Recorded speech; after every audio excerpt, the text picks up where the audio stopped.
Big breaking news చూస్తున్నారు. Goshamahal MLA Raja Singh కు big shock తగిలింది. శ్రీరామనవమి శోభాయాత్రలో రాజా సింగ్ వ్యాఖ్యలపై పోలీసులు రియాక్ట్ అయ్యారు. రాజా సింగ్ పై 3 కేసులు నమోదు చేశారు మంగళహట్ పోలీసులు. భక్తులు కార్యకర్తలపై లాఠీలు ఝులిపిస్తే లాఠీలకు తాము కూడా పనిచెప్తామంటూ రాజా సింగ్ సంచలన వ్యాఖ్యలు చేశారు. రాజా సింగ్ వ్యాఖ్యలపై పోలీసులు కూడా ఘాటుగా స్పందించారు. ఇదే శోభాయాత్రలో ఓవైసీ బ్రదర్స్ పై రాజా సింగ్ ఘాటు వ్యాఖ్యలు చేయడం జరిగింది. ఒక్కసారి విజువల్స్ మీరు చూస్తున్నారు. శ్రీరామనవమి ఆ రోజు శోభాయాత్రలో భాగంగా రాజా సింగ్ కొన్ని కీలక వ్యాఖ్యలు చేశారు. అటు ర్యాలీలో కొన్ని వందలాది మంది పాల్గొన్న పరిస్థితి. ఈ నేపథ్యంలో కాస్త రెచ్చగొట్ట వ్యాఖ్యలు చేసే అంశం అంటూ కూడా ఆయన రెచ్చగొట్ట వ్యాఖ్యలు చేశారంటూ కూడా అంశాన్ని కూడా ప్రస్తావించడం జరుగుతోంది. ఈ నేపథ్యంలో రాజా సింగ్ ఆ రోజు అంటే శ్రీరామనవమి రోజు జరిగిన శోభాయాత్రలో ఆయన చేసిన వ్యాఖ్యలేంటి, ఎందుకు పోలీసులు రియాక్ట్ అయ్యారు? ముందుగా ఈ అంశానికి సంబంధించి రాజా సింగ్ ఏమన్నారో చూద్దాం.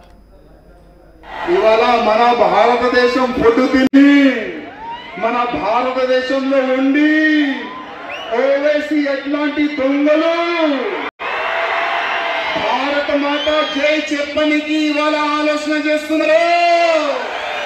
ఆ ఓవైసీ ఎట్లాంటి గుండెలు మన భారతదేశంలో ఉండి వందే మాత్రం పాట పాడడానికి సిగ్గుపడుతున్నారు. అట్లాంటి దొంగలకి మన తెలంగాణ నుంచి ఒక కుక్కని పెట్టాల్సిన ఒక బాక్స్, అట్లాంటి బాక్స్ లో పెట్టి ప్యాక్ చేసి పాకిస్తాన్ పంపిస్తామా లేదా? పాకిస్తాన్ పంపిస్తామా లేదా?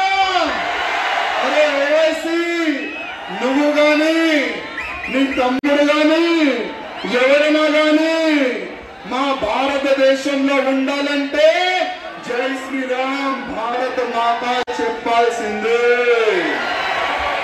అరే ఓవైసీ, నా భారతదేశంలో ఉండి నేను యుద్ధం చేస్తా, నేను ఆ పీక్తా ఈ పీక్తా చెప్తున్నావు కదా, అసలు నువ్వేం చెయ్యలేవు.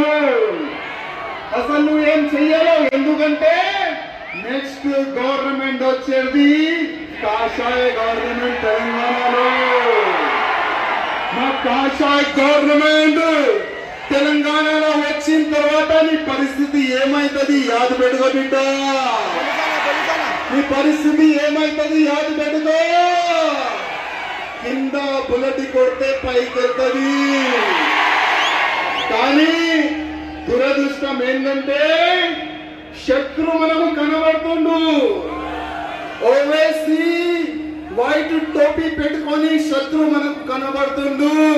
కానీ మన ఇంకా ఉన్న శత్రువు మనకు కనబడతలేదు తమ్ముళ్ళారా.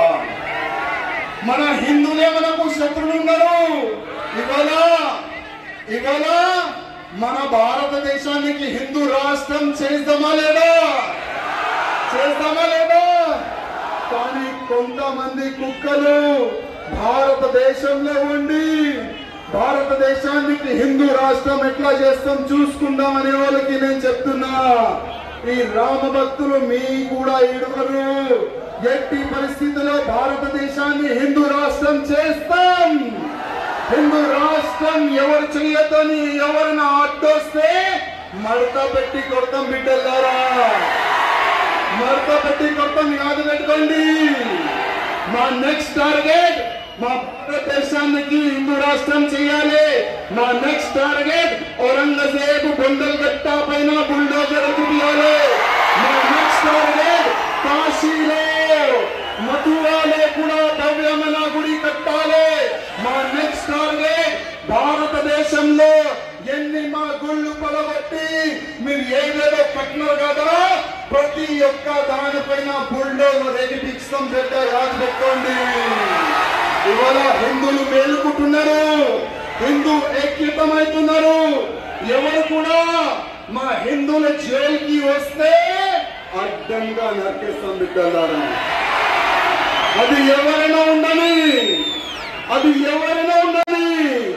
ఎవరికి ఇప్పుడు ఇడిసేది లేదు. రైట్, అది ఓవైసీ చేసిన వ్యాఖ్యలు ఆయన ఒక్కటే చెప్పడం జరుగుతోంది ఆ అంశానికి సంబంధించి. సో ఇటువంటి నేపథ్యంలో ప్రస్తుతం అవి సంచలన వ్యాఖ్యలయ్యాయి. దాంతోపాటు పోలీసులు కూడా ఇప్పుడు ఘాటుగానే రియాక్ట్ అయ్యారు. ఆయన మీద 3 కేసులు నమోదు చేశారు పోలీసులు. ఏ సెక్షన్స్ కింద కేసు నమోదు చేయడం జరిగింది, దీని మీద రియాక్షన్స్ ఏ వస్తున్నాయి తెలుసుకునే ప్రయత్నం చేద్దాం. మా ప్రతినిధి శ్రీధర్ అప్డేట్స్ అందించేందుకు సిద్ధంగా ఉన్నారు. శ్రీధర్, ఇటు ఎమ్మెల్యే రాజాసింగ్ మీద కేసులు నమోదు చేశారు, 3 కేసులు నమోదయ్యాయి. ఏ సెక్షన్స్ కింద కేసులు నమోదయ్యాయి రాజాసింగ్ మీద?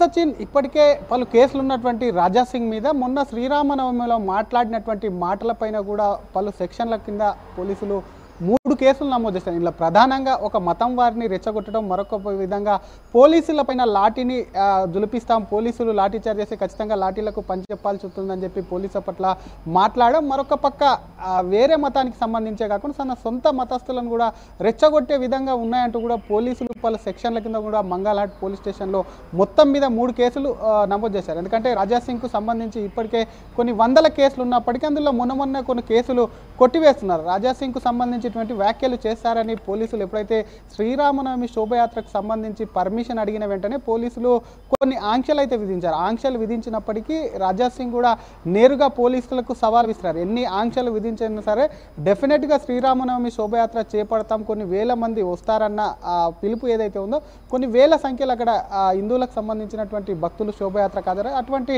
సమయంలో కూడా ఒకవైపు హిందువులను రెచ్చగొడుతున్నాయి, మరొక పక్క ఓవైసీ బ్రదర్స్ ఎవరైతే ఉన్నారో వారికి సంబంధించి వారిపైన కూడా ఘాటు వ్యాఖ్యలు చేసినటువంటి సిచ్యువేషన్. ఆ వ్యాఖ్యలకు సంబంధించి చూస్తే వచ్చేది రాష్ట్రంలో బీజేపీ ప్రభుత్వం వస్తే డెఫినెట్గా ఓవైసీ బ్రదర్స్ను కూడా పాకిస్తాన్కు పంపిస్తాం. ఎందుకంటే ఓవైసీ బ్రదర్స్ ఇక్కడే తెలంగాణలో హిందూ దేశంలో ఉండి వాళ్ళు ఎప్పుడు కూడా జై శ్రీరామ్ అంటలేరు, అంటే జై శ్రీరామ్ అనాలి, లేదంటే వారిని పాకిస్తాన్కు పంపిస్తామన్నటువంటి వ్యాఖ్యలు ఏవైతే ఉన్నాయో ఆ వ్యాఖ్యలు కూడా ఒక మతాన్ని కూడా రెచ్చగొట్టే విధంగా ఉన్నాయి. మరొక పక్క వారి మీదకి హిందూ మతస్థులు ఎవరైతే ఉన్నారో ఇంకొక మతం సంబంధించిన వారిని కూడా ఉసిగెల్పే విధంగా ఉన్నాయని పోలీసులు ఒక నిర్ధారణకు వచ్చి కేసు అయితే నమోదు చేశారని చెప్పారు. మరికొంతమందిని ఒక మతంలో ఉన్న వారిని సొంత మతంలోనే ఉండి కొంతమంది కుక్కలు ఉన్నారంటూ రాజాసింగ్ మాట్లాడినటువంటి మాటలు ఏవైతే ఉన్నాయో వాటిని కూడా పోలీసులు సీరియస్గా తీసుకొని వాటికి సంబంధించి కూడా పోలీసులు పలు సెక్షన్ల కింద కేసు అయితే నమోదు చేశారు. మరొక అంశం చెప్పుకోవచ్చు పోలీసుల తీరు పట్ల, ఎందుకంటే రాజాసింగ్ శోభయాత్రకు పెద్ద సంఖ్యలో కూడా ఒకవైపు భక్తులు వచ్చారు. శ్రీరామనవమి శోభయాత్ర చూసేందుకు కూడా హైదరాబాద్లో ఉన్నటువంటి జంట నగరాల నుంచి కూడా పెద్ద ఎత్తున భక్తులు హాజరయ్యారు. కాబట్టి వాళ్ళను కాస్త పోలీసులు కూడా వాళ్ళకు సంబంధించి కూడా కాస్త నిలువరించేందుకు కూడా కాస్త ఇబ్బంది అయిన పరిస్థితి ఉంది. అటువంటి సమయంలో పోలీసులు వాళ్లకు కాస్త ఘాటుగానే వాళ్ళు నిర్వహించే ప్రయత్నం చేస్తారు. అటువంటి సిచ్యువేషన్ కూడా రాజాసింగ్ మాట్లాడుతూ కూడా డెఫినెట్గా ఒకవేళ పోలీసులు కూడా లాఠీ చార్జ్ చేస్తే మాత్రం డెఫినెట్గా వాళ్ళపైన కూడా తమ లాఠీలకు పంచెప్పవలసి ఉంటుందని చెప్పి పోలీసులనే ఏకంగా పోలీసుల పైన మాట్లాడడం, పోలీసులకు వార్నింగ్ ఇవ్వడం ఏదైతే ఉందో దాన్ని పోలీసులు సీరియస్గా తీస్తున్నటువంటి సిచ్యువేషన్ అవుతుంది. ఈ వ్యాఖ్యలే కాకుండా రాజాసింగ్ ఇందులోనే చూసుకోవచ్చు గత కొంతకాలంగా భారతదేశంలో ఉన్నటువంటి పలు కట్టడాల మీద కూడా పెద్ద ఎత్తున ఒకవైపు కూడా ఉద్రిక్త పరిస్థితులు నెలకొన్నాయి. ముఖ్యంగా మధుర కానివ్వండి, కాశీకి సంబంధించినవి కానీ అక్కడ మసీదుల స్థానంలో దేవాలయాలు ఉండేవి, వాటి నిర్మాణం చేపట్టాలన్న అంశాలు ఏవైతే ఉన్నాయో వాటికి సంబంధించి అక్కడ డెఫినెట్గా బీజేపీ రానున్నటువంటి రోజుల్లో మధుర కానివ్వండి, కాశీలో కానివ్వండి ఉన్నటువంటి సిచ్యువేషన్లో డెఫినెట్గా హిందూ దేవాలయాలు కడతాము, ఖచ్చితంగా కట్టి ఇక్కడ ఉన్నటువంటి పాకిస్తాన్ పంపడం కాకుండా మరొక అంశాన్ని కూడా తెర మీదకి తీసుకొచ్చారు. ఔరంగజేబ్కు సంబంధించి ఇప్పటికే ఔరంగజేబ్ సంబంధించినటువంటి అంశం మీద ఒక సినిమా వచ్చింది, ఆ సినిమా వరకు రాజాసింగ్ కూడా ప్రమోషన్ చేశారు. దానికి సంబంధించి ఔరంగజేబ్ ఎవరైతే ఉన్నారో ఆయన ఖచ్చితంగా ఆయన సమాధిని దోతాం, ఎందుకంటే అక్కడ ఉన్నటువంటి షంబాజీ కానివ్వండి వారందరినీ కూడా ఇబ్బందులు పెట్టారు. కాబట్టి ఇటువంటి వ్యాఖ్యలు ఏవైతే ఉన్నాయో డెఫినెట్గా ఒక మతాన్ని రెచ్చగొట్టి ఇంకొక మతాన్ని ప్రేరేపించడం అన్నటువంటి వ్యాఖ్యలు పోలీసు నిర్ధారణకు వచ్చి రాజాసింగ్ శ్రీరామనవమి శోభయాత్రకు ముందస్తుగానే పోలీసులు చెప్పారు పరిమిత సంఖ్యలో భక్తులు రావాలి, రెచ్చగొట్టే వ్యాఖ్యలు చేయొద్దు అన్నప్పుడు కూడా రాజాసింగ్ ఈ వ్యాఖ్యలు చేయడం పట్ల కూడా పోలీసులు అయితే మరి కేసులు అయితే నమోదు చేశారు. ఇదే విషయం మీద రాజాసింగ్ పోలీసులు ఎన్ని కేసులు అన్న పెట్టుకొని పోలీసులు ఒకవైపు తమపై లాఠీ చార్జ్ చేసేందుకు ప్రయత్నం కూడా చేశారు. కాబట్టి డెఫినెట్గా పోలీసుల కేసులకు భయపడేది లేదు అంటూ కూడా ఎమ్మెల్యే రాజాసింగ్ అయితే కూడా ఆ కేసులను పట్టించుకోను అంటూ కూడా చెప్తున్నటువంటి పరిస్థితి అయితే ఉంది. సచిన్, రైట్, ఇటువంటి నేపథ్యంలో ఇటు రాజాసింగ్ రియాక్షన్ ఏంటి? రాజాసింగ్కి సంబంధించి ఏమంటున్నారు ఆయన? సచిన్ తనకు ముందుగానే పోలీసులు కేసులు నమోదు చేస్తారని తెలుసు. ఎందుకంటే తనకు సంబంధించి తను ఎక్కడ కూడా తన మతానికి సంబంధించినటువంటి అంశాలను లేవనెత్తాను, చరిత్రకు సంబంధించినటువంటి అంశాలు లేవనెత్తి వాటినే చెప్పాను తప్ప ఎక్కడ కూడా ప్రత్యేకంగా ఏ విధంగా అవతల వారిని రెచ్చగొట్టే విధంగా ఏం కూడా మాట్లాడలేదని రాజాసింగ్ సమర్థించుకునే ప్రయత్నమే కాకుండా డెఫినెట్గా పోలీసులు పెట్టినటువంటి కేసులు ఏవైతే ఉన్నాయో అవి న్యాయపరంగా చట్టపరంగానే కోర్టులోనే తేల్చుకుంటానని చెప్పి చెప్తున్నటువంటి పరిస్థితి ఉంది సచిన్. రైట్ శ్రీధర్, మొత్తంగా అయితే మాత్రం గోషామహల్ ఎమ్మెల్యే రాజాసింగ్కి బిగ్ షాక్ తగిలింది. శ్రీరామనవమి శోభాయాత్రలో రాజాసింగ్ వ్యాఖ్యలపై పోలీసులు చర్యలకు దిగారు. రాజాసింగ్పై 3 కేసులు నమోదు చేశారు మంగళహాట్ పోలీసులు. భక్తులు కార్యకర్తలపై లాఠీలు ఝులిపేస్తే లాఠీలకు తాము పని చెప్తామంటూ రాజాసింగ్ కామెంట్స్ చేశారు. రాజాసింగ్ వ్యాఖ్యలపై పోలీసులు సీరియస్గా యాక్షన్కి దిగారు. ఇదే శోభాయాత్రలో ఓవైసీ బ్రదర్స్పై కూడా రాజాసింగ్ ఘాటు వ్యాఖ్యలు చేయడం జరిగింది.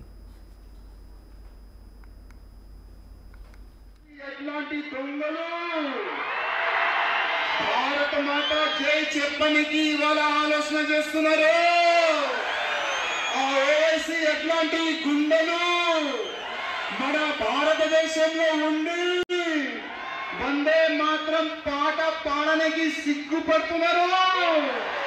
అట్లాంటి దొంగలకి మన తెలంగాణ నుంచి ఒక కుక్కని పెట్టాల్సి ఒక బాక్స్, అట్లాంటి బాక్స్ లో పెట్టి ప్యాక్ చేసి పాకిస్తాన్ పంపిస్తామా లేదా? పాకిస్తాన్ పంపిస్తామా లేదా? అరే ఓవైసీ, నువ్వు గాని నీ తమ్ముడు గాని ఎవరైనా గాని మా భారతదేశంలో ఉండాలంటే జై శ్రీరామ్ భారత మాత చెప్పాల్సిందే. అరే ఓవైసీ, నా భారతదేశంలో ఉండి నేను యుద్ధం చేస్తా, నేను ఆ పీక్తా ఈ పీక్తా చెప్తున్నావు కదా, అసలు నువ్వు ఏం చెయ్యలేవు. అసలు నువ్వు ఏం చెయ్యలేవు. ఎందుకంటే నెక్స్ట్ గవర్నమెంట్ వచ్చేది కాషాయ గవర్నమెంట్ తెలంగాణలో. మా కాషాయ గవర్నమెంట్ తెలంగాణలో వచ్చిన తర్వాత నీ పరిస్థితి ఏమైతుంది యాద పెట్టుకో బిడ్డ. నీ పరిస్థితి ఏమైతుంది యాద పెట్టుకో. కింద బుల్లెట్ కొడితే పైకి వెళ్తుంది. కానీ దురదృష్టం ఏంటంటే శత్రు మనకు కనబడుతుండు. ఓవైసీ వైట్ టోపీ పెట్టుకొని శత్రువు మనకు కనబడుతుండు. కానీ మన ఇంకా ఉన్న శత్రువు మనకు కనబడతలేదు తమ్ముళ్ళారా. మన హిందువులే మనకు శత్రువులు ఉన్నారు. ఇవాళ మన భారతదేశానికి హిందూ రాష్ట్రం చేద్దామా లేదా? చేద్దామా లేదా? కానీ కొంతమంది కుక్కలు భారతదేశంలో ఉండి భారతదేశానికి హిందూ రాష్ట్రం ఎట్లా చేస్తాం చూసుకుందాం అనే వాళ్ళకి నేను చెప్తున్నా, ఈ రామ భక్తులు మీ కూడా ఈడుకోరు. ఎట్టి పరిస్థితుల్లో భారతదేశాన్ని హిందూ రాష్ట్రం చేస్తాం. హిందూ రాష్ట్రం ఎవరు చెయ్యొద్దని ఎవరైనా అడ్డొస్తే మడత పెట్టి కొడతాం బిడ్డలారా. మడత పెట్టి కొడతాం, యాద పెట్టుకోండి. మా నెక్స్ట్ టార్గెట్ మా భారతదేశానికి హిందూ రాష్ట్రం చేయాలి. మా నెక్స్ట్ టార్గెట్ ఔరంగజేబు బొందల్గట్ట పైన బుల్డోజర్ చూపించాలి. ఆర్టీవీ యాప్ వార్తల్ని క్షణాల్లో చదివే అవకాశం ఉంటుంది. ఒక న్యూస్ పేపర్, ఒక టెలివిజన్ ఛానల్ మీ చేతుల్లో ఎప్పుడు